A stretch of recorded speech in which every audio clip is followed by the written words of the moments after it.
ഓണാഘോഷത്തിന് ഒരുങ്ങി നിന്ന പേരാമ്പ്രക്കാർക്ക് മുൻപിലേക്കാണ് അതിരാവിലെ തന്നെ കാട്ടിൽ നിന്ന് ഒരു മോഴയാന എത്തിയത്. പുലർച്ചെ 5:30 പേരാമ്പ്രയിലെ ജനവാസ മേഖലയിലെത്തിയ കാട്ടാന ഉച്ചവരെ ജനങ്ങളെ ഭീതിയിലാഴ്ത്തി. ജാഗ്രതാ നിർദ്ദേശം നൽകിയതിനാൽ ജനങ്ങൾ പുറത്തിറങ്ങാതെ തിരുവോണമായിട്ടും വീട്ടിൽ തന്നെ ഒതുങ്ങി.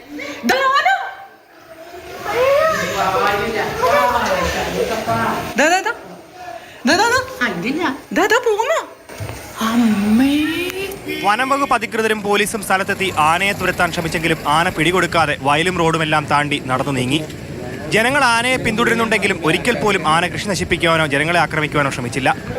ഒടുവിൽ വന്ന വഴിയെ തന്നെ ആന കാട് കയറിയെന്നാണ് വനം വകുപ്പ് അധികൃതർ പറഞ്ഞത്.